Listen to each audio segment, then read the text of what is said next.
जय हिंद स्टूडेंट्स, आज हम पढ़ाएंगे आप लोगों को फिजिक्स 12 का जो पेपर होने वाला है 1 मार्च को। इसमें जो इम्पोर्टेंट क्वेश्चन हैं इनको आज हम कवर करेंगे।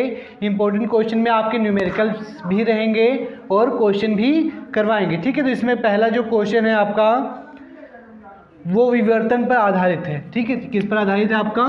विवर्तन। तो पहले हम विवर्तन समझेंगे कि होता क्या है। देखिए, विवर्तन क्या होता है, जब प्रकाश किसी, ठीक है, मार्ग से मतलब चलता हुआ आगे बढ़ता है तो बीच में अगर हम क्या कर दें, कोई अवरोध कर दें या फिर कोई छिद्र रख दें तो फिर वो जो प्रकाश होता है उस अवरोध के किनारे से या फिर साइड से होकर निकल जाता है। तो वही हमारा क्या कहलाता है? विवर्तन कहलाता है। और विवर्तन में बताया गया था, एक होती है निम्निष्ठ स्थिति, एक होती है उच्चिष्ट स्थिति, ठीक है। उसी के बेसिस पे आज हम एक न्यूमेरिकल इंपॉर्टेंट सॉल्व करेंगे। लिखा हुआ है 6000 एंगस्ट्रॉम तरंगदैर्घ्य का प्रकाश, मतलब कि तरंगदैर्घ्य कितना है आपका? 6000 है, ठीक है। कितना है आपका? 6000 एंगस्ट्रॉम तरंगदैर्घ्य 3 × 10⁻⁴ सेंटीमीटर चौड़ी झिर्री है। झिर्री की जो चौड़ाई है, ई की वैल्यू है कितना है? 3 × 10⁻⁴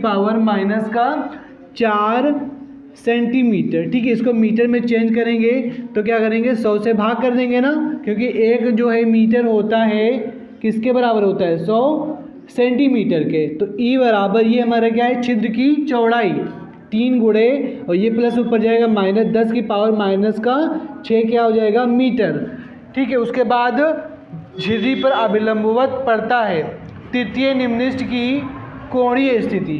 तृतीय निम्निष्ठ की क्या निकालना है? तृतीय निम्निष्ठ की कोणीय स्थिति, कोणीय स्थिति निकालना है, ठीक है। उसके बाद कोणीय चौड़ाई की गणना कीजिए, कोणीय चौड़ाई की गणना कीजिए या फिर कोणीय चौड़ाई निकालिए, ठीक है। कोणीय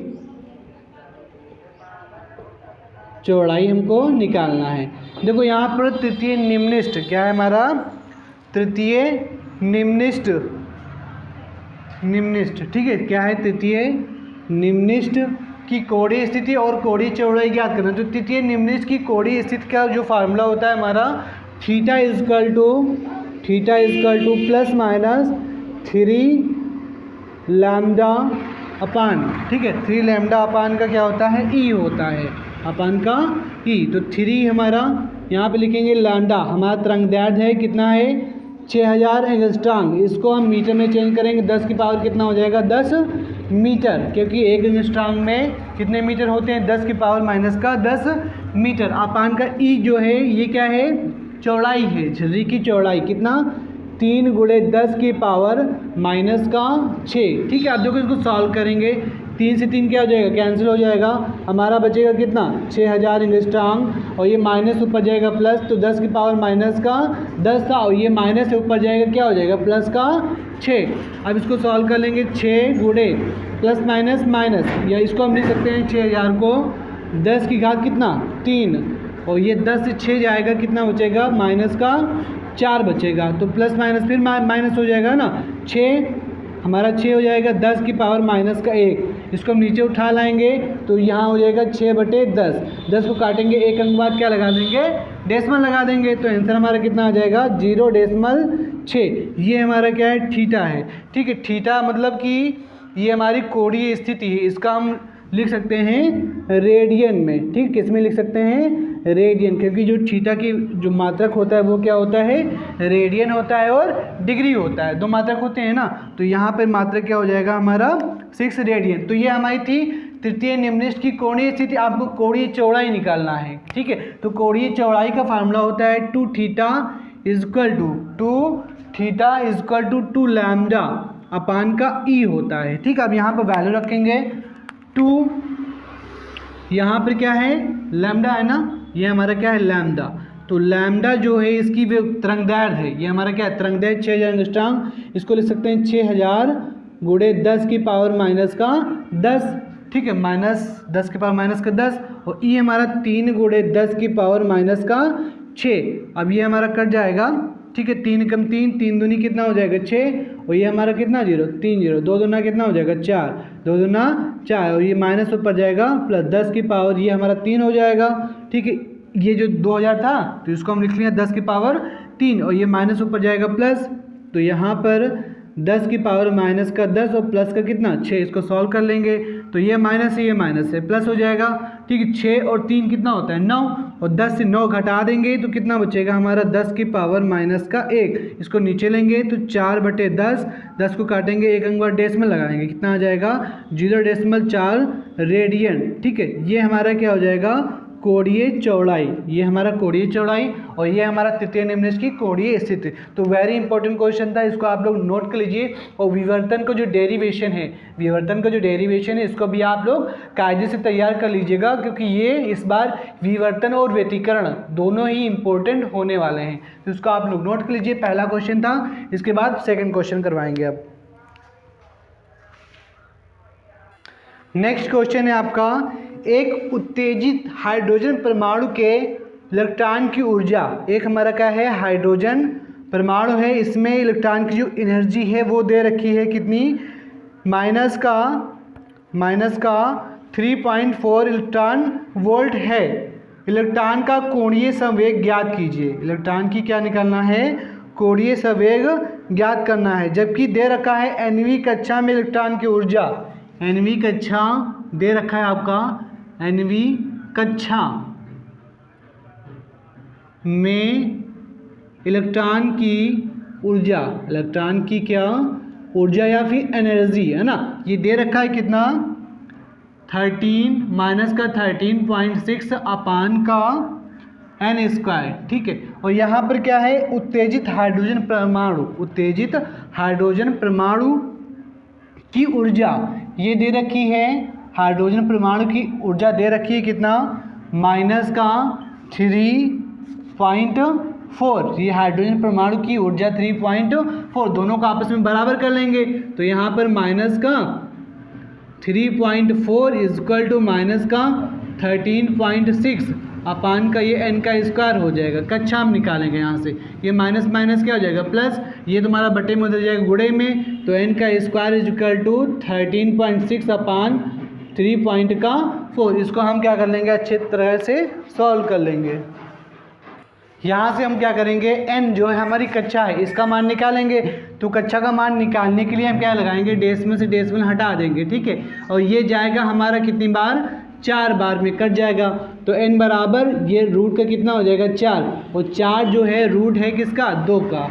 अब ये इसमें क्या कह रखा है कोणीय संवेग निकालना है, तो कोणीय संवेग J बराबर बोहर के नियम से, ठीक है J बराबर NH अपान का क्या होता है 2 पाई, NH अपान का क्या 2 पाई, जहाँ पर n क्या है कक्षाओं की संख्या है जो कि हमारा निकल के आया है 2, h क्या है फलांक नेतांक, फलांक नेतांक की जो वैल्यू होती है कितनी होती है 6.6 इंटू 10 की पावर माइनस का 34।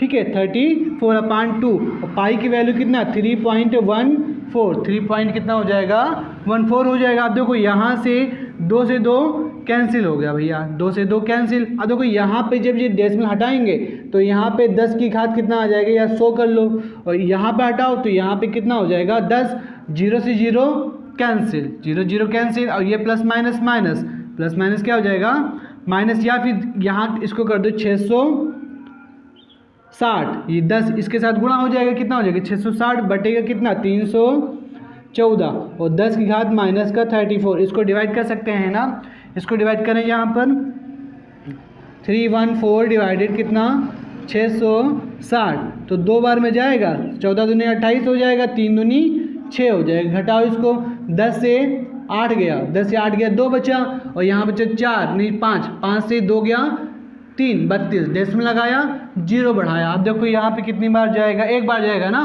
कितना आ जाएगा 2.1 एंड 10 की पावर माइनस का 34 जूल सेकेंड। ठीक है, जूल क्या हो जाएगा सेकेंड, ये हमारा आंसर हो जाएगा कोणीय संवेग का मात्रक क्या होता है जूल सेकेंड। ठीक है, ये आंसर हो जाएगा 21 नहीं 2.1 एंड 10 के पावर माइनस का 34 joule second. Very important question है nवीं कक्षा के लिए, और इसमें आप लोग हाइड्रोजन परमाणु का एक फार्मूला होता है आपका क्या बोलते हैं उसको बोहर का मॉडल, ठीक है, बोहर का मॉडल हो गया और रदरफोर्ड का मॉडल, ये आप लोग कायदे से तैयार करके जाएंगे। तो ये आप लोग आपका ये न्यूमेरिकल है जो कि काफ़ी इंपॉर्टेंट होने वाला है, इसको आप लोग अच्छे से नोट कर लीजिए।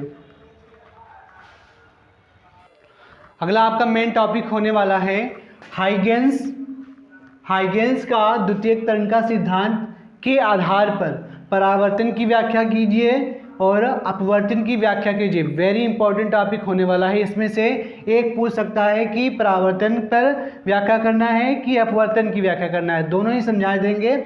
सबसे पहले समझेंगे कि हाइगेंस का द्वितीयक तरंग का सिद्धांत क्या था।